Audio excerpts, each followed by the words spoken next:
Hello, everybody. I thought I would do this video for authors who haven't had a whole lot of experience with radio interviews, whether they be blog talk radio or live radio on telephone interviews or face-to-face interviews with a radio station. Today I was supposed to do a blog talk radio show, and there was technical difficulty, and we didn't do it because there was so much static on the line. We already scheduled, for those of you that were thinking about looking at it. They did have send me papers and stuff through the internet of different questions they were going to ask me, and I thought this might be good practice for everybody. It was for me to write down the questions and write down my answers. Some of the things were, why did you even start writing? And a lot of these questions are introspective, and it's important for you to kind of think them through. Maybe it's good as an author to once in a while think about, why am I doing all this? Anyway, they ask for the names of your books and your newest release, and if it's a series, they want you to give a 2 to 3 minute bio of yourself, things that people might be interested in about you. So practice a little bit with a timer and make sure you don't go over, because you need to be thinking of the other guests and the host and the people that do commercials during these shows. And you want to really be courteous and be someone that they would like to have come back again. Another question was, what age group is your book intended for? Nowadays, people 13 years old read my book, and I didn't write it for that age group, but I have a lot of fans from that age group, and I'm really glad that they like my book. So if you're not thinking that your book is for a certain age group or a certain gender, maybe the men really like your book because it's Western or whatever. I found that to be true. Add that, whether it's on your book cover or not. And let's see, there are some more questions. Let me see if I can read them. Do you have a co-writer, illustrator you'd like to mention? Terry gave me a lot of ideas for Elk's Resolve, and some of them were a little wild and I had to tame them down, but I used some of them. And an illustrator I used for Luke's Legacy was my middle son, Marlon Littau. He has his own illustration and art company. It's Mar Omega Designs. He did a picture of a gypsy wagon for me. Anyway, I like to tell him about him.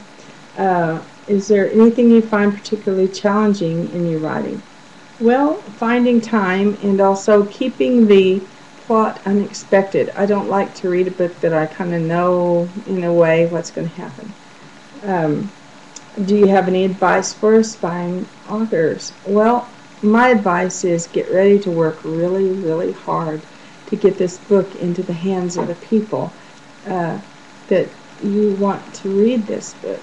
If you're an inspired writer, you wrote this book for a reason, and God wants this book in your reader's hands. So don't give up. Just keep on giving that extra push. You need to do that because you have a tremendous gift. If you have a book that's published, you do have a gift. So don't give up. Let's see. Please share with our listeners where they can purchase your book. How do you determine which point of view is best for your story? Let's see. Is this book for a reluctant reader?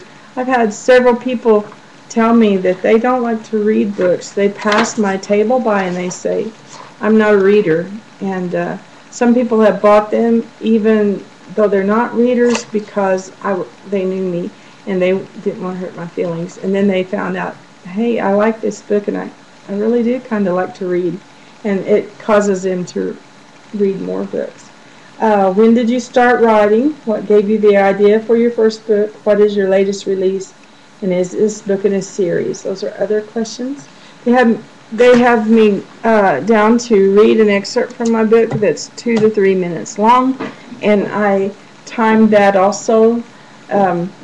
I found a spot in Nan's journey that wouldn't give away the story, and read 2 minutes and 11 seconds. That gives me time to stutter and all the stuff I do. Anyway, just keep working is all I can say. And if you don't have an interview coming up, interview yourself on your blog. You can do that by having an inanimate object be the thing that's interviewed by a newspaper reporter, and say it's a door, and that door tells the police chief or something, or detective, just exactly what's been happening in this house. And that gives a different perspective. And like some of the newer movies now are like from a dog's point of view and things like that.